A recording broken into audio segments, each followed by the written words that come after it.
Serena dumped me under the brightest lights on campus. Her startup company had taken over the whole business building that night. On the giant screen over the stage, her company Astrolab had just been announced as the Founder Showcase champion, and Serena Vale was smiling into the applause like she had been born expecting rooms to rise for her. I was standing 3 steps behind her carrying her laptop bag. That was the part that made me feel sick afterward. Not that I loved her, not that I had spent 2 years helping her build the bag. The way I stood there like unpaid staff at the exact moment she was becoming the biggest thing on campus. When the photos ended, Serena turned to me and said, "Walk with me." So I walked with her. We moved past the stage and stopped beside the glass wall overlooking the courtyard. She folded her arms and looked out at the dark glass first instead of at me. That was my first warning. "You know tonight changes things," she said. I almost smiled because I thought she meant the company. "Yeah," I said. "That is the whole point." Then she looked at me. No warmth, no nerves, just impatience. I mean us. Everything in me went still. The applause from the hall was still going and somebody was laughing too loudly. People were celebrating her future 5 feet away while mine was quietly being dragged out and shot. "What are you saying?" I asked. "I am saying this does not work anymore." She said it cleanly, like she had already practiced it in her head. She then said, "You are a good person, Noah. You helped when nobody else did. You stayed when things were messy. I will always appreciate that." That was when I knew I was dead. Nobody starts with appreciation unless they are about to bury you under it. She held my eyes and said, "But I cannot keep dragging old weight into the future just because I feel guilty." For a second, I honestly did not understand she meant me. Then she lifted the strap of the bag off my hand and let it drop against her leg. Serena said, "You are still acting like the version of me from freshman year is enough for the version of me standing here now." My face went hot. I said, "Serena." Serena cut me off and said, "No, listen, I am building something real now. Rooms like this matter. People like them matter." Serena nodded toward the hall and said, "I cannot keep babysitting your feelings while I scale." I wanted to remind her who had helped her scale. The first pitch deck she ever used had my wording in it. The mentor, who introduced her to half the people now chasing her, only learned her name because I stood outside his office for 3 days until he listened. Instead, I asked the worst question possible. I said, "So that is it?" Serena let out a short breath and said, "Do not make this harder than it has to be." That line hurt more than the breakup itself. Not because it was dramatic, because it was efficient, because it told me she had already sorted my pain into a category called inconvenience. I said, "Maybe not right after I spent the whole day helping you pull this off." Serena's expression cooled another degree. Serena said, "That is exactly what I mean. You help, then you look at me like I owe you a future." I said, "I never said that." Serena said, "You never have to say it. It sits on you." I took a step back because I suddenly felt like I could not breathe that close to her. I said, "So what was I then?" Serena hesitated just long enough to make the truth worse. "You were someone important to me at the time." Important at the time. Every word pushed me further into the past while I was still standing there in front of her. I said, "And now?" Serena glanced toward the hall and said, "Now I need people around me who fit where I am going." I said, "And I do not." Serena said, "No." Just one small word. No. No shouting. No tears. No hesitation. Just no. I should have walked away then. Instead, I asked one more question. I said, "Was any of it real?" That annoyed her more than anything else I had said. Serena said, "Do not insult both of us by acting like I was running some scam. I cared about you, but people grow up. Sometimes one person grows faster." Right then, a voice called from behind us. "Serena." Dean Mercer was crossing the hall with 2 sponsors behind him. Tall, polished, expensive. The kind of man who looked like he had never once had to repeat himself in a room. He saw me and gave me the same glance people give extension cords at events. Mild annoyance. Nothing personal. Just something lying where it should not. Dean said, "Am I interrupting?" Serena straightened immediately and said, "No. We are done." She said it to him, not to me. That made it land even harder. Dean smiled at her and ignored me with enough confidence to make it insulting. Dean said, "They want you downstairs. Everyone is asking where the star went." Serena adjusted the laptop strap and turned to go. She got 2 steps before I spoke. I said, "Give me the key card." That stopped her. Serena turned back and said, "What?" I said, "The incubator office, the storage locker, the equipment cabinet, all the stuff in my name you keep in your bag because it was convenient." For the first time that night, Serena looked embarrassed. Dean noticed too. Dean said, "Seriously?" Serena said quickly, "It is not a big deal." I said, "Then hand it over." Serena stared at me for a second, then reached into the side pocket and dropped the lanyard into my hand. The plastic weighed almost nothing. It still felt heavier than anything else she had given me in months. Serena said, "Happy?" I said, "No, just awake." Dee made a sound that might have been a laugh. Serena looked at me one last time, probably checking whether I was about to embarrass her in public. When I did not, she turned and walked away with him. She never looked back. I left through the side exit instead of going downstairs. I did not want congratulations by association. I did not want pity either. Outside, the air was cold and tasted like rain. Music from the after-party leaked through the walls behind me, thin and bright and fake. I sat on the low wall by the fountain and stared at the keycard in my hand. That was where Lena found me. Lena said, "You look like you are deciding whether to burn down a building." I looked up. Lena Park stood over me with one hand in the pocket of her dark coat and a coffee in the other. She always looked calm in a way that made everybody else seem louder than they needed to be. I said, "Depends on the building." Lena sat beside me without asking. Lena said, "She did it tonight?" I nodded. Lena said, "That is brutal timing. Do you want comfort or accuracy?" Even wrecked, I almost smiled. Lena handed me the coffee and said, "She is making a stupid decision at the exact moment she thinks she is making a smart one." I looked down at the cup. I said, "That sounds kind." Lena turned toward me and said, Then here is the unkind version. She got rewarded tonight, so now she thinks every instinct she has is flawless. That is the worst time to trust yourself, and she is doing it while cutting loose the one person who has been quietly solving problems around her for 2 years. I let out a breath. I said, "People really say that?" Lena said, "People who pay attention do." That hit me more than I expected. I had spent so long being treated like background support that hearing someone describe me as part of the engine felt almost dishonest. I said,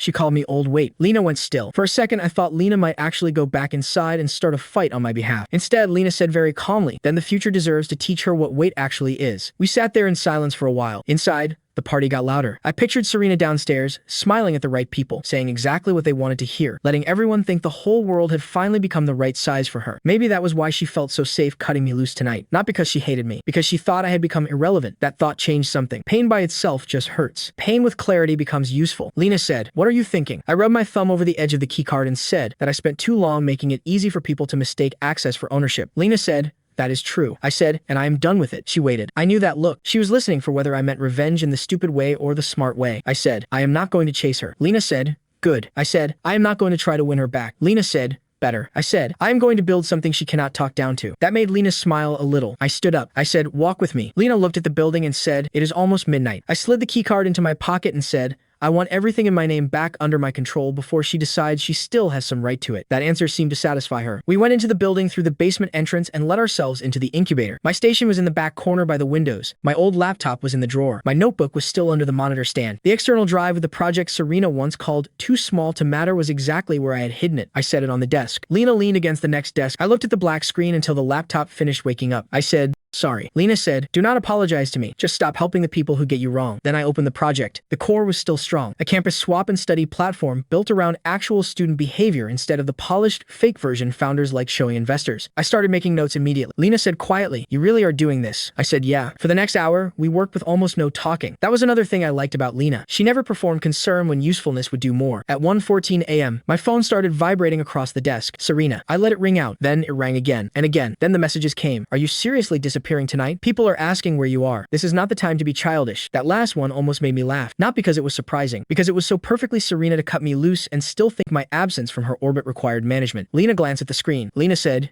"You answering?" I said, "No." Lena said, "Good." Another message came in. "I know you are upset. We can talk when you calm down." That one turned something in me cold in a very useful way. Not when we calm down. Not when I understand. When you calm down. Like the whole thing was weather in me instead of a decision in her. I turned the phone face down. I said, "I need a name." Lena said, "For the product?" I said, "Yeah." She thought for another second. Lena said, "Northline." I turned in my chair and said, "Why?" Lena said, "Because everybody around here keeps worshipping vertical stuff." I said, "That is good." Lena said, "I know." I changed the file name. Northline V1. The second I hit save, the whole thing felt different. Not finished, not safe, just real. My phone lit up again. This time it was Mia Flores. "You vanished after the win. Campus thinks either you two are fighting or you are doing something dramatic and secret. If it is the second one, I need details. If it is the first one, I also need details." I typed back, "First one." The reply came almost immediately. "Oh, that bad?" I wrote, "Final." She went quiet for almost a full minute, then sent, "That is her loss." I read the line twice, not because it was profound, because it was the second time that night someone had said some version of it, and I still did not know how to hold that possibility without feeling stupid for not seeing it sooner. I said, "Mia said it is Serena's loss." Lena said,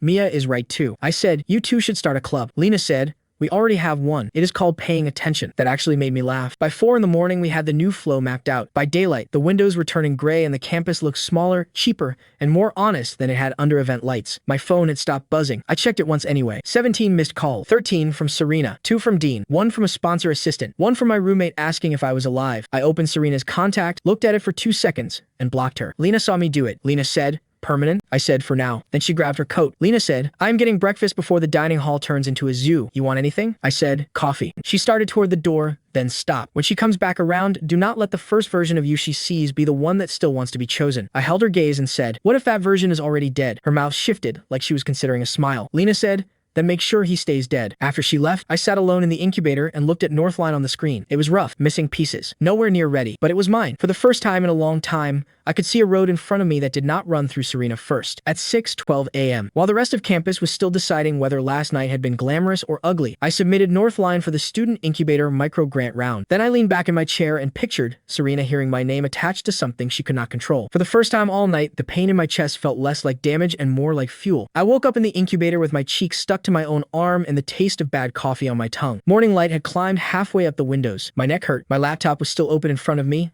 Northline glowing on the screen like proof that last night had actually happened. For a second I forgot. Then I saw Serena's blocked contacts sitting in my notifications history, and everything came back at once. The building lights, the glass wall. I sat up too fast and had to brace one hand against the desk while the room steadied. My phone buzzed in my pocket. This time, it was my roommate, Evan. Evan said over text, "Are you dead or just being dramatic?" I typed back, "Alive." Evan sent, then explained why you did not come back and why Mia Flores texted me at 2 a.m. asking if you jumped into the river. I stared at that for a second. Then I typed, "Long night." Evan sent, "Shower, eat. Try not to look like a rejected poet when I see you." That almost made me smile. I stood, stretched until my back cracked, and looked around the incubator. A couple of early teams were already filtering in. Nobody paid attention to me yet. Good. I wanted 5 more minutes of being just another body in a room before the rumors caught up to my face. My laptop chimed. Submission received. Student incubator micro grant review window opens at noon. I read the confirmation twice. Then I opened the project notes from last night and went through them with clearer eyes. It still needed work, but it did not feel small anymore. Lena walked in 10 minutes later holding a paper bag and 2 coffees. Lena said, "You look worse." I said, "That is encouraging." Lena put the bag on my desk and handed me a coffee. Lena said, "You needed food, not sarcasm." I looked into the bag. Egg sandwich, fruit cup, protein bar. I said, "You packed this like I got discharged from surgery." Lena said, "Close enough." I sat back down and took a bite. My stomach made it clear I should have been listening to her a long time ago. Lena pulled the chair from the next station over and sat across from me. Lena said, "You submitted?" I nodded. I said, "At 6:12. Lena said, "Good." I said, "You keep saying that like you expected me to panic and crawl backward before sunrise." Lena looked at me over her cup. Lena said, "I expected you to want to. I did not expect you to actually do it." That was fair. I ate another bite. Lena watched me for a second, then said, "You should know campus is already talking." I swallowed. I said, "How bad?" Lena said, "Depends whose version you hear." I leaned back in the chair. I said, "Give me the ugliest one first." The ugliest one is that Serena finally cut loose the clingy boyfriend who kept mistaking support work for partnership. I kept my face still. Lena said, "The second ugliest one is that you made a mess after the expo and stormed off because she would not put your name on stage beside hers." That one made me laugh once. Short and sharp. I said, "Amazing." Lena nodded. Lena said, "The kinder version is that you two broke up privately after months of tension." I said, "That one sounds fake too." I drank the coffee and let the heat sit in my chest. I said, "What is Serena saying?" Lena's expression did not move. Lena said, "Nothing directly," which means she is letting other people build a cleaner version for her. Of course she was. Serena never liked getting her hands dirty when a room would do the work for her. I looked back at Northline on the screen. Lena's mouth shifted a little. My phone lit up again. "Mia Flores." I answered this time. I said, "What now?" Mia's voice came through bright and fast. Mia said, "Wow, you sound terrible." "So it is true." I said, "Good morning to you too." Mia said, "No. Good morning comes after context. Did she actually dump you right after winning?" I looked at Lena. Lena was pretending not to listen, which meant she was listening to every word. I said, "Yes." Mia sucked in a breath. "That is so nasty." I said, "That is 1 word for it." Mia said, "That is 12 words for it." "Actually, but I am trying to be mature." I rubbed a hand over my face. I said, "How many people know?" Mia said, "Enough." I said, "Why?" Mia said, "Because half the school always wanted proof that your relationship was unstable, and the other half just got their wish with premium timing." I said, "You sound way too cheerful about this." "I am not cheerful. I am energetic, different disease." Despite myself, I smiled. Mia heard it. Mia said, "Listen, are you coming to campus or are you hiding in a cave?" I said, "I am already on campus." Mia said, "Of course you are. You are one of those heartbreak productivity people. That is deeply annoying but also hot in a bleak way." I closed my eyes for a second. I said, "Mia?" Mia laughed. Mia said, "Relax. I am hanging up before I say something useful. Do not let Serena's version become the only version people hear." Then she hung up. I put the phone down slowly. Lena said, "She is not wrong." I said, "About which part?" "The part where silence helps the person with better social control." I looked out at the room as more people started drifting in. A few now glanced toward me and then looked away too fast. So it had started. I said, "I am not doing a breakup press tour." Lena said, "No one said you had to." Lena tipped her chin toward the screen. Lena said, "Let your next move talk." That answer followed me all the way to my apartment. I took the fastest shower of my life, ignored Evan's running commentary about my face looking historically rough, and headed to my first class with my bag over one shoulder and Northline still sitting in my head like a live wire. Business school rumor cycles move faster than code. By the time I stepped into strategic product systems, 3 people stopped talking. Not all at once. That would have been cleaner. One went quiet first. Then the girl next to him noticed me and cut off. Then the guy by the window looked down at his laptop hard enough to make it obvious. I almost respected the efficiency. Evan slid me a look from the row above. Evan said under his breath, "You good?" I sat down and said, "No." Evan said, "Excellent. Just checking whether I should joke or swing." I said, "Probably both later." The professor walked in before he could answer. That bought me 50 minutes of peace. When class ended, it lasted about 4 seconds. Brent Hall cut me off near the door with his sympathetic expression so rehearsed it made my skin crawl. Brent said, "Hey man, tough night?" I did not stop walking. I said, "Move." He half laughed like I was being dramatic for his entertainment. Brent said, "Come on, I am trying to be nice." I turned then. I said, "Then be nice from over there." That got a couple of heads turning. Brent lifted both hands. Brent said, "Okay, relax, relax. Everybody loves that word when the mess is yours." I walked past him and out into the hall. That was where Serena caught me. She was standing by the vending machines with her arms folded, perfect hair, perfect expression for somebody who wanted to look wrong without ever looking rattled. Seeing her in daylight should have made it easier. It did not. It just made the glass wall feel closer. Serena said, "We need to talk." I kept walking. I said, "No. We do not." She fell into step beside me. Serena said, "Stop acting like a child." I laughed once and kept moving. I said, "That line already got used last night. You need new material." That made her jaw tighten. Serena said, "People are talking." I said, "That sounds like a people problem." Serena lowered her voice. Serena said, "Do not do this in the hallway." I stopped so abruptly she had to stop too. Then I turned toward her. I said, "You do not get to decide where my mood is convenient anymore." For a second she looked honestly shocked, not by the sentence, by the fact that I said it to her at all. Serena said, "You vanished after the expo, blocked me, and now you are acting like I committed a crime." I said, "You want a better reaction? Try a better breakup." Her face hardened. Serena said, "I tried to do it privately." I said, "You did it when the room around you was warm enough to make you feel untouchable." Serena said, "That is not fair." I said, "No. Fair would have been honesty months earlier. Students were filtering around us now. Not close enough to look obvious. Close enough to hear if either of us lost discipline." Serena saw it too and lowered her voice again. Serena said, "You are making this uglier than it has to be." I said, "No. I am just refusing to make it prettier for you." That one hit. I saw it hit. Serena drew in a slow breath. Serena said, "I never wanted to hurt you." I said, "That does not impress me as much as you think it should." Her eyes flashed then. Serena said, "You are being cruel." I almost smiled. I said, "Interesting. Yesterday I was old, wait, today I am cruel. Busy week." That was when Dean appeared. Of course it was. He walked down the hall like he belonged in it more than the people using it. Dean said, "Everything okay here?" Neither of us answered him. Dean looked from Serena to me and put on his polished concern. Dean said, "Noah, if this is about last night, maybe give it some time." I looked at him and felt my patience vanish. I said, "If I need advice on timing from the man who showed up to collect my ex before the conversation was cold, I will ask." That made two nearby students pretend to find the bulletin board fascinating. Dean's smile thinned. Dean said, "I am trying to keep this respectful." I said, "Then start by not stepping into things that have nothing to do with you." Serena cut in before he could answer. Serena said sharply, "Noah, stop." I turned back to her. I said, "You do not direct traffic in my life anymore." Then I walked away. My heart was hammering by the time I made it down the stairs. Not because I thought I had lost, because part of me still could not believe I had actually held my ground. That was the ugly secret nobody tells you about breaking a pattern. Even when the pattern is killing you, the first time you refuse, it feels unnatural. I took my phone out the second I hit the courtyard and called Lena. She answered on the first ring. Lena said, "What happened?" I said, "Why are you answering like you expected damage?" Lena said, "Because I know your life." I almost laughed. I said, "Serena cornered me in the hall." Dean joined halfway through. I did not fold. Lena was quiet for one beat. Then Lena said, "Good." I said, "That sounded too sincere. It is unsettling." Lena said, "Live with it." I leaned against the courtyard railing. I said, "Did I overdo it?" Lena said, "Did you lie?" I said, "No." Lena said, "Did you beg?" I said, "No." Lena said, "Did you let Dean act like your emotional supervisor?" I said, "Definitely not." Lena said, "Then no. You did not overdo it." That answer steadied me more than I wanted to admit. I said, "Thanks." Lena said, "Do not thank me yet. Grant review opens at noon. Have you looked at your deck since sunrise?" I straightened. I said, "I hate that you are right." Lena said, "You should be used to it by now." She hung up before I could answer. By 11:30, I was back in the incubator with my laptop open, my notes tightened, my deck cleaned up, and my nerves finally channeling themselves into something that could be measured. Mia showed up 5 minutes before review with a media badge around her neck and a grin that meant trouble. Mia said, "Tell me you are not still wearing heartbreak on your face." I looked up from the screen. I said, "Tell me you are not here to monetize my suffering." Mia put a hand over her chest. Mia said, "Noah, I would never do that before lunch." I stared at her. She laughed and pulled the spare chair around. Mia said, "Relax. I am here because everybody thinks you are either collapsing or plotting, and I wanted to know which one." I said, "Why not both?" Mia pointed at the screen. Mia said, "Because that does not look like collapse."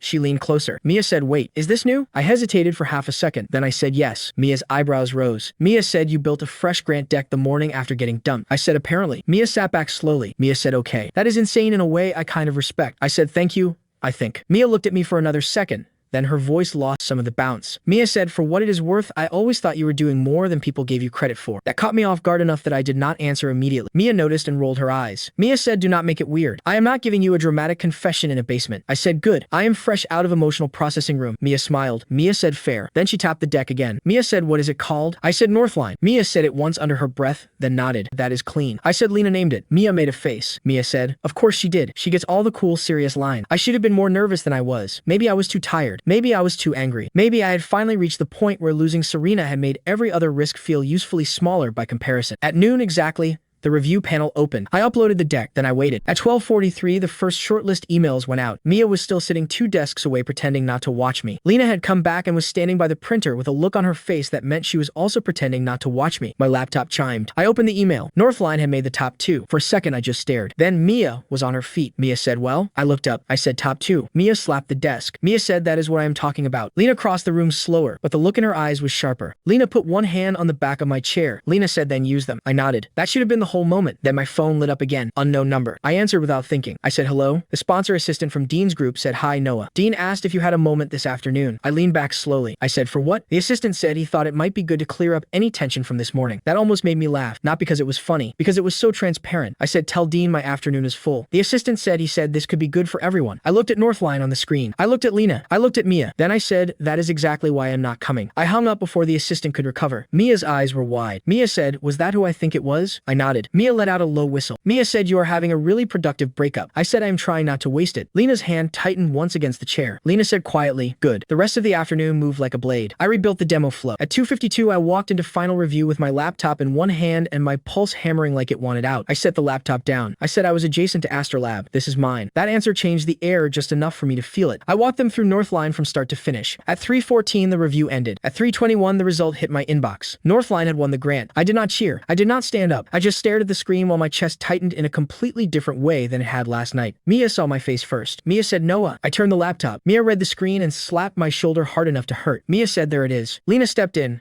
Read the email once and let out one slow breath. Lena said now it starts. My phone buzzed before I could even finish that thought. I picked up the phone. Serena. Not blocked. Different number? Of course. I answered. I said what? Serena's voice came through tight and controlled. Serena said, did you submit a grant deck this morning? I looked at the email again. I said yes. Serena said, for what? I said my product. There was the smallest pause. Then Serena said, Noah, do not do this because you are upset with me. That almost made the whole room disappear. Not because it shocked me, because she still thought she was big enough to define the motive behind everything I built. I stood up slowly. I said I won. Silence. Then Serena said, what? I looked through the incubator glass toward the hallway full of founders and pretenders and people who wanted to be one or the other. I said I submitted. I reviewed. I won. The silence on the line changed shape after that. It was no longer confident. It was searching. Serena said, Noah, listen to me. I said no. You listen. You were right about one thing. One of us grew faster. Then I ended the call. Mia stared at me like I had just lit something expensive on fire. Mia said that was vicious. Lena looked at me and said that was overdue. I slipped the phone into my pocket and looked back at the grant email. Yesterday, I had been standing behind Serena carrying her bag. Today, my name was sitting at the top of a result she had not seen coming. It was not enough. Not even close. But it was the first real piece. By the end of the day, 3 different people congratulated me like they had always believed in Northline, and none of them had looked twice at me a week ago. That was my first lesson after the grant win. Success does not just change your option. It changes other people's memories. By 5 o'clock, the incubator suddenly felt smaller, not physically, socially. Every person who stopped by my desk had a reason that sounded innocent enough on the surface. Nice turnaround. Heard you won the round. Would love to hear more when you have time. Every sentence carried the same hidden message under it. I answered just enough to stay civilized and not enough to invite anything real. Lena noticed that too. Lena said you are learning. I looked up from my laptop and said, that sounds dangerous. Lena stood beside my chair with her bag over one shoulder. Lena said, it is. Want to know the next lesson? I saved my notes and said, go ahead. Lena said, the second people think you are going somewhere, they start deciding whether they want to stand beside you, in front of you, or on your back. I leaned back in my chair. I said that is bleak. Lena said, that is campus. She was right. I packed up my laptop and slid it into my bag. I said, you heading out? Lena said, in 10 minutes. You? I said, trying to decide whether I want dinner, sleep, or violence. Lena almost smiled. Lena said, you should pick food. Sleep comes easier after. I stood and stretched. I said that sounded suspiciously caring. Lena said, do not ruin it. My phone buzzed in my pocket. Mia, I answered. I said, you are developing a pattern. Mia's voice came through bright as ever. Mia said, that is because your life got interesting. Did Serena call again? I started walking toward the hall while Lena followed. I said not since I hung up on her. Mia said that is almost disappointing. I said only to you. Mia said wrong. Also to me professionally. Tension is content. I pushed open the incubator door and stepped into the hallway. I said you are a terrible person. Mia said I am a useful person. Different category. That answer sounded so much like something Lena would say that I glanced over at her. She caught the look and rolled her eyes like she already knew what I was thinking. Mia said, anyway, are you hiding tonight or are you coming to the mixer? I stopped walking. I said, what mixer? Mia made a wounded sound. Mia said the founder follow-up mixer with a small room, mentors, sponsors, and emotional danger. You know, your exact favorite habitat. I looked at Lena. Lena lifted one eyebrow. Of course, she already knew about it. I said into the phone, I was not invited. Mia said you are now. I said that is not how invitation systems work. Mia said it is when I am helping the media team do coverage. I rubbed a hand over my face. I said Mia. Mia said Noah. I said I do not need to walk into another room full of polished people the day after Serena dumped me. Mia went quiet for a beat. Then Mia said maybe not. But if you do not show up, everyone in that room gets to decide whether your grant win was real,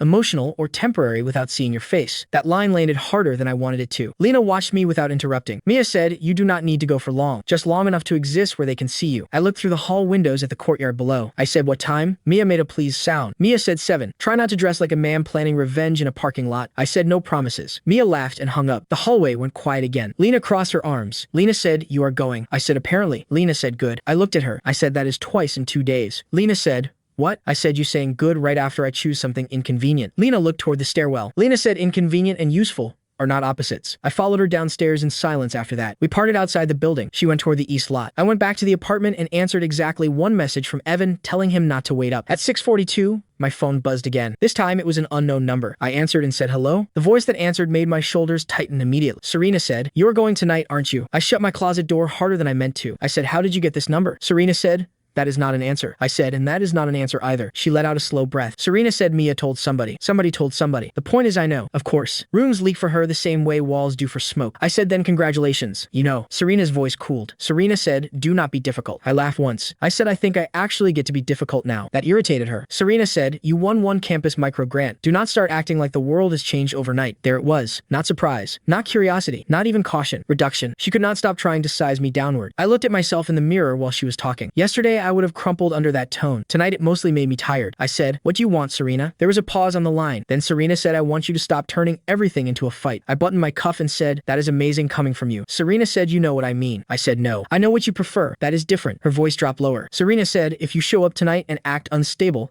it will not hurt, only you." That made me go still. Not because it scared me, because it made the whole thing so clear. I said, "Say that again." Serena was quiet for 1 second too long. Then Serena said, "I said, if you show up emotional, people will talk." I stepped closer to the mirror. I said no. The other line. She did not want to. I could hear that. Finally, Serena said, "You know, Astrolab is still in a delicate place." I almost smiled. There she was. Not my ex. Not the girl with hurt feelings. The founder protecting her image. I said, "So this call is about your company." Serena said, "That is unfair." I said, "No, it is accurate." She exhaled sharply. Serena said, "You are impossible to talk to right now." I said, "Then maybe stop calling when your real concern is whether I make your evening less graceful." She went quiet again. Then Serena said, "You used to understand me better than this." That line almost got me. Almost. Then I remembered the glass wall, the bag, the keycard, the word no. I said, "That was before I understood you correctly." I ended the call before she could answer. For a second, I just stood there in front of the mirror, breathing slow. Then I grabbed my keys and left. The alumni lounge sat on the top floor of the older finance wing. By the time I got there, the room was already half full. Warm lights, low music, too many people pretending not to measure each other. Mia saw me first and came over with a grin. Mia said, "You clean up well for a man in an active emotional disaster." I said, "That might be the nicest thing you have ever said to me." Mia said, "Do not get used to it." She leaned closer. Mia said, "Serena is here." I said, "I assume." Mia said, "Dean too." I said, "Less exciting." Mia almost laughed. Then she looked over my shoulder and her expression sharpened. Mia said, "Well, that is fast." I turned. Iris Sloan was coming through the side doorway with a donor board member and a glass of something clear in her hand. She moved like she had never once worried whether she belonged in a room. Tall, elegant, dangerous in the specific way. Rich people become dangerous when they are also bored. I had met her twice before, both times through Serena. Back then, Iris had barely registered me. Tonight, her eyes landed on me immediately. That alone told me the air had changed. Iris stopped a few feet away and looked me over once, slow enough to be deliberate. Then Iris said, "Well, there you are." Mia's smile turned wicked. Mia said, "Noah, you remember Iris?" I said, "Yeah." Iris tilted her head. Iris said, "That sounded flatter than I hoped." I said, "Long day." Iris took a sip from her glass. Iris said, "I heard." Of course, she had. I could feel Serena from across the room before I actually found her. When I did, she was standing beside Dean near the sponsor table, looking directly at us. Not at me. At us. That detail mattered. Mia followed my gaze and almost looked pleased. Mia said quietly, "Oh, she hates this already." I said, "Can you not narrate my life while I am living it?" Mia said no. Iris glanced towards Serena and then back to me. Iris said, "You know, I always thought she underestimated you." That caught me off guard enough that I answered honestly. I said, "That makes one of us." Iris smiled. Iris said, "No, it makes at least two." Mia let out the smallest, most delighted sound. I wanted to tell both of them to stop making me part of some social experiment, but that would have been a lie. I understood exactly what was happening. So did Serena. That was why her face had gone so still across the room. Before I could say anything else, a faculty advisor tapped a glass and called for attention. We all drifted toward the center. Then the floor loosened again into pockets of networking. I made it through exactly one conversation with a mentor from the app lab before Dean intercepted me near the bar. Dean said, "Can we talk?" I did not bother pretending to like the request. I said, "You can talk. I am not promising to enjoy it." Dean put on his polished smile. Dean said, "Cute." I said nothing. Dean lowered his voice. "You are making this harder than it needs to be." There was that sentence again. Everybody in Serena's orbit loved efficiency when the pain was mine. I said, "You all keep saying that like it helps." Dean's eyes did not move. Dean said, "What helps is maturity." I said, "That word sounds strange in your mouth." His smile thinned. Dean said, "You got lucky with a micro grant. Good for you. But walking around tonight with a chip on your shoulder is not going to scale into anything useful." I laughed once. I said, "You really came over here to warn me about my own attitude." Dean said, "I came over here because Serena is trying to avoid unnecessary damage." I stared at him. I said, "To what?" He held my gaze. Dean said, to all parties involved. That answer told me two things at once. One, he thought he sounded smart. Two, he thought I would accept blurry language because I used to accept everything else. I leaned one shoulder against the bar and said, then let me save you some time. I am not here to scream at anyone. I am not here to drink and make a mess. I am here because I belong in this room. That last sentence landed. I watched it land. Dean said, do you? I smiled then. Not because I felt good, because for once the answer was simple. I said, you tell me. Which one of us walked in tonight because of a real win? For the first time since I had known him, Dean looked like he wanted to hit me.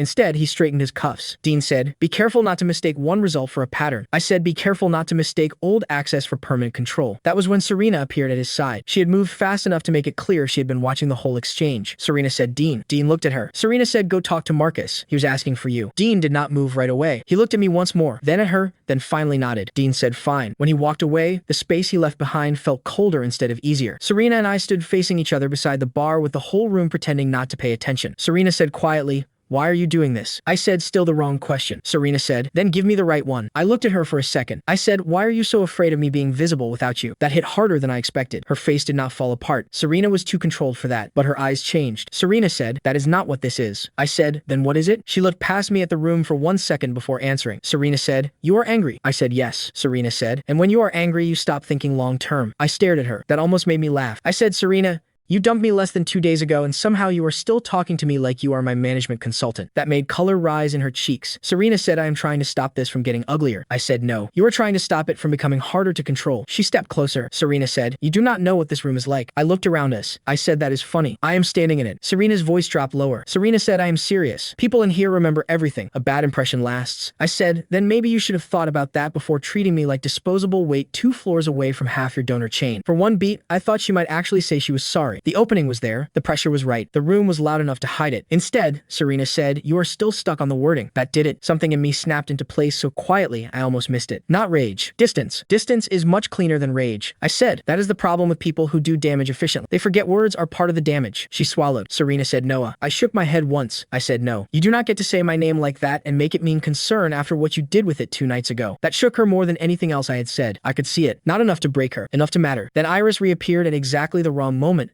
which in that room meant exactly the right one. Iris stopped beside us and looked from Serena to me without even pretending not to understand the shape of the air. Iris said, am I interrupting something tense and educational? Serena's posture changed immediately. Serena said, we are talking. Iris looked at her and then at me. Iris said, are you? That one line was light enough on the surface to sound harmless. It was not harmless. I felt Serena go colder beside me. I answered before she could. I said we were finishing. Iris lifted her glass slightly. Iris said, wonderful. Then when you are free, Noah, Marcus wants to hear about your grant project. There it was. A visible transfer. A better room opening while Serena was still standing there. Serena heard it exactly the way I did. I could tell because her mouth tightened for half a second before she corrected it. Serena said, of course he does. Iris turned toward her with that same lazy elegance. Iris said, yes. He likes people who surprise him. That line might have been for me. It might have been for Serena. Most likely it was for both of us. I said, give me a minute. Iris nodded and drifted away without hurry. When she was gone, Serena looked at me and said, you are enjoying this. I answered honestly. I said less than you think, more than I expected. That made her look at me in a way she had not for months. Uncertain. Maybe that was the first real crack. Maybe it had started earlier. Either way, I saw it, and once I saw it, I could not unsee it. Serena said, you are changing. I said, you only notice because it finally affects you. She did not answer that. I stepped back. I said, I have a conversation to get to. Serena said, Noah. I paused. Serena looked at me like she wanted to say something bigger and cleaner than what finally came out. Instead, Serena said, do not let people use you just because they suddenly see value. That almost stopped me. Almost. Then I remembered who was saying it. I said that advice would have helped earlier. I walked away before she could answer. Marcus turned out to be exactly what Iris said he was. Curious. Old money calm. Sharp enough not to waste words on people he had already dismissed. He asked about the grant, the rollout, the market, the speed, the risk. This time, I had answers for all of it. Not perfect ones, real ones. By the time we finished talking, he had given me his card and told me to send updates after the first live campus test. That would have felt unreal a week ago. Tonight, it felt earned. When I finally left the lounge, the air outside had turned colder and cleaner. I walked down the stone steps with my hands in my pockets and the donor's card sitting in my jacket like a small, solid future. My phone buzzed once. Message from Serena. You were different tonight. I stared at the screen for a long second. Then I typed back. You were too late to meet me. I sent it before I could rethink it. Then I put the phone away and kept walking. By the time I reached the courtyard, the words had settled inside me enough to feel true. That was the thing nobody had told me when I loved Serena at my weakest. If somebody meets you at the exact wrong time in your life, they can spend years thinking the smallest version of you is the real one. And if you let them, you start thinking it too. I was done with that. By Friday afternoon, half the business school had decided I was either on the edge of a breakdown or on the edge of becoming a problem. I preferred the second version. Northline had eaten my entire week. Every spare hour had gone into it. The incubator had started to feel less like a room I borrowed and more like a machine I was learning to live inside. That helped. Machines do not care who dumped you under event lights. Machines only care whether the next step works. People are worse. People remember humiliation like it belongs to them. That was why Friday mattered. Friday was our first live test. If Northline held, I would have something stronger than momentum. If it failed, Serena and everybody else who still thought my grant was a grief reaction would get to feel smart all over again. At 2:30, I was in the incubator checking the pilot dashboard for the 10th time when Mia dropped into the chair beside me with 2 iced coffees and exactly the kind of expression people wear right before they cause trouble for fun. Mia set one drink down in front of me and said, "You have had the same face for 40 minutes. I took the coffee and said, "That seems medically impossible." Mia said, "No, medically impossible is your hair surviving this week." I looked back at the screen. I said, "Why are you here?" Mia said, "Because your product launches in 2.5 hours, your heart rate is visible from space, and you have the emotional self-care instincts of a forklift." I said that felt personal. Mia said it was. I should have sent her away. Instead, I let her stay because Mia had this annoying habit of making rooms feel less tight without asking permission first. She leaned over the desk and studied the dashboard. Mia said, "Okay, explain this part again." I pointed at the trust score section. I said verified identity, completed exchanges, and user ratings. It helps people filter out flakes before they waste time. Mia said, "So basically, you built an app that punishes unserious people." I said I built an app that rewards people who respect time. Mia looked sideways at me. Mia said that sounds suspiciously like a man who got his time disrespected. I kept my eyes on the screen. I said that sounds suspiciously like a woman fishing for quotes. Mia smiled into her straw. Mia said maybe a little. That was when Lena walked in carrying a stack of printed tester sheets and a charger around one wrist like she had been born irritated. Lena stopped when she saw Mia in my chair. Lena said, "Should I come back when the media circus leaves?" Mia looked up. Mia said, "Please, I am not a circus. I am coverage." Lena dropped the tester sheets onto my desk and said, "That is somehow worse." I looked between them and said, "You two are my favorite headache." Lena said, "That is not flattering." Mia said, "It is to me." Then Mia stood, moved around behind my chair, and rested one hand lightly on my shoulder while she looked at the printed sheets. Mia said, "How many live users tonight?" Lena answered before I could. Lena said, 36 confirmed. 42 if nobody flakes." Mia looked down at me and said, "That is enough to make or break your mood for a week." I said, "Thank you for your support." Mia's hand stayed on my shoulder 1 second too long. Not enough for anyone else in the room to call it anything. Enough for me to notice. Enough for Lena to notice too. Lena's eyes moved from Mia's hand to my face and back again. She did not comment. She almost never commented right away when something mattered. Mia finally stepped back. Mia said, "Fine. I will leave you boys in your startup stress." Lena said, "There's only one boy here." Mia grinned. Mia said, "That was not what I meant, and you know it." She turned toward me and pointed 2 fingers at her own eyes and then at me. Mia said, "Eat before launch. If you faint during a founder event, I will never respect you again." I said, "That seems harsh." Mia said, "I am trying to motivate you." Then she was gone. The door shut behind her. Silence took her place for a second. Then Lena sat in the now empty chair and started sorting the tester sheets into cleaner stacks. I watched her do it for a moment. Then I said, "You were quiet." Lena did not look up. Lena said, "About what?" I said, "Mia." That made her glance up. Lena said, "Should I have been loud?" I leaned back. I said, "That is not an answer." Lena straightened the stack again, even though it was already straight. Lena said, "She likes you." I looked at her. I said, "That sounded very certain." Lena said, "It is." I waited. When I did not fill the silence, she sighed. Lena said, "Noah, she likes attention in general, but she does not touch everybody when she talks. She does not watch everybody's mood like it affects her own plans. She does not keep finding reasons to be in rooms she does not actually need to be in. She likes you." I looked back at the dashboard. I said, "That sounds inconvenient." Lena let out one quiet laugh at that. Lena said, "That is also not an answer." I said, "I do not have one." That was the truth. My head had been full of code, launches, Serena, anger, and the weird shift in how rooms looked at me now. I did not have clean space left for anyone's feelings. Least of all feelings, somebody might be brave enough to hand me directly. Lena finished straightening the papers. Lena said, "Good. Keep not having one until after tonight." At 6:50, the pilot room was ready. The incubator had given us the smaller event space at the far end of the floor. Folding tables, good Wi-Fi. Enough outlets to feel civilized. I stood near the front with my laptop open while Lena checked people in and Evan passed around tester packets like he had been drafted into a war he only half understood. Evan said under his breath, "If this blows up, I am telling everyone I was operations from the beginning." I said, "If this blows up badly, I am blaming you." Evan said, "That is fair." People kept arriving. Students, mentors, 2 junior founders from the app lab, 1 professor who claimed he was just curious, which usually means most of the opposite. Mia came in late on purpose, like she always did when she wanted to be seen entering a room. She dropped into a seat in the second row and lifted her phone toward me in a silent warning that she was documenting something no matter what I preferred. 3 minutes later, Serena walked in with Dean. I had not invited either of them. That meant one of 3 things. Somebody leaked the room. Serena had enough friends in the incubator to hear about it anyway. Or Dean wanted to see whether I could handle being looked at under pressure. Probably all 3. The room shifted the second they stepped in. You could feel it, not loudly, just enough. I looked at Serena once. Then I looked away and opened the presentation. That hurt her more than if I had glared. Dean guided her toward the back row, and both of them sat where they could see everything without looking like they had come to interfere. Good, let them watch. At 7 o'clock exactly, I started. I said, thanks for coming. I am Noah Cross. Northline is built for one very basic problem this campus keeps pretending does not matter. People lose time because they do not know who is reliable until after the time is already gone. The room quieted. That helped. I walked them through the use case, the trust score, the verification loop, and the pilot plan. Halfway through live testing, Mia slipped out of her chair and came up to me while the users were busy on their phones. Mia said quietly, "You are doing well." I kept one eye on the dashboard. I said, "You sound surprised." Mia smiled. Mia said, "I am impressed." Different disease. Then she stayed there at my side, not because I needed help, just because she wanted to be there. I felt it, again. Enough to notice. Not enough that anyone else could call it out without sounding ridiculous. Until she said my name in that lower voice people use when they have decided something and are trying not to spook themselves. Mia said Noah. I looked at her. Mia did not smile this time. Mia said, "I know your life is a mess and your timing is terrible and this room is absolutely the wrong place. But I do not want to keep pretending I am only interested in this because it is fun." I went still, not because I had not seen it coming, because hearing it out loud changes the weight of it. Mia's eyes held mine. Mia said, "I like being around you. I like how your brain works. I know you are not in a position to do anything with that right now, and I am not asking you to. I just do not want to act like I am cheering from some neutral little platform when I am not neutral." For 1 second, everything around us blurred. Not because the room actually disappeared, because I did not know what to do with being wanted in such a clean direction. I opened my mouth, then I closed it. Mia saw that too. Mia's expression softened just enough to keep me from saying something stupid and unfinished. Mia said, "You do not have to answer." I looked at her and said nothing. That was all I had. Nothing mean. Nothing false. Nothing I would regret. Just silent. Mia nodded once like she had expected exactly that. Then Mia stepped back, put the bright expression back on her face like a coat, and said at normal volume, "Okay, your fourth tester just got stuck on verification." I let out a breath I had not realized I was holding and looked back at the dashboard. She was right. 4 minutes later, the room started loosening again. Testers were moving between tables. Conversations opened. Feedback got louder. The first successful match completed cleanly on screen, and a low current of real interest moved through the room. That mattered. That mattered a lot. At the far end of the room, Serena was standing now, not smiling, watching. Dean was talking to one of the faculty advisors beside her, but Serena's attention kept snapping back toward me every few seconds. Toward me and Mia. Toward me and the dashboard. Toward me and the room. That was when Iris Sloane arrived. Late,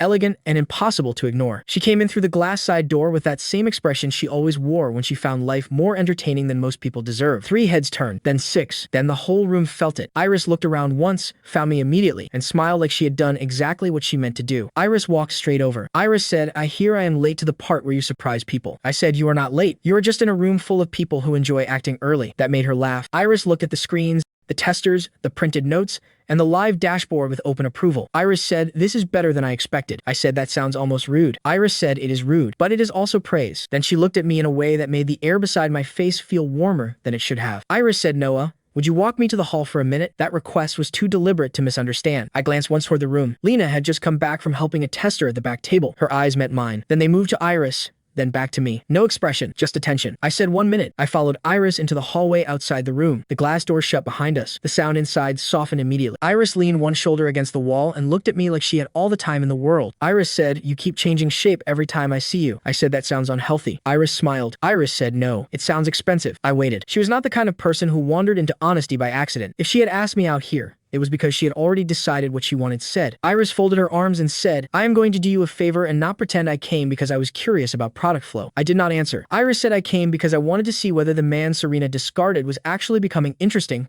or whether everyone was just reacting to scandal and timing." I looked at her and said, "And?" Iris's mouth curved. Iris said, "And you are." The hallway suddenly felt too quiet. Iris pushed on before I could say anything. Iris said, "I like ambitious men when they know exactly what they are doing. I like dangerous men when they are still polite. I like men who can stand in a room full of people waiting for them to fail and make that room rearrange itself anyway. Right now, Noah, I like you." There it was, clean as a knife. I held her gaze and said nothing. Again, because anything else would have been dishonest. Iris studied my face for a second, then let out a soft breath through her nose. Iris said, "You really are not going to answer." I stayed quiet. Iris's eyes narrowed just a little, but not with anger. More like respect. Iris said, "Interesting." Then she straightened off the wall. Iris said that was not a complaint. "It is just rare to meet a man who does not immediately rush toward the warmest pair of hands in reach after a breakup." I still did not answer. It was not strategy. I simply did not trust any answer I could give right then. Anything shaped like a response would have been more about the pressure of the moment than the truth. Iris noticed all of that, or enough of it. Iris said, "Fine, keep your silence. It suits you better than panic." Then she opened the glass door and walked back inside before I could stop her, which I was not planning to do anyway. I stood in the hallway for 3 more seconds, collecting myself. Then I went back in. The room felt different now. Not because everyone knew exactly what had happened, because rooms always know when the temperature changes even if they do not know why. Mia caught my face first. Mia said quietly, "You look weird." I said, "That is a cruel greeting." Mia's eyes searched mine for half a second. Then she let it go. Mia said, "Fair." Lena did not say anything at all. She just handed me the latest tester sheet and pointed at a flagged issue in the match confirmation flow. That was exactly why I liked her. No performative curiosity. No hunger for the private thing. Just the work, when the work needed doing. We got through the final 40 minutes clean, no crashes, and one room that ended the night taking Northline seriously whether it wanted to or not.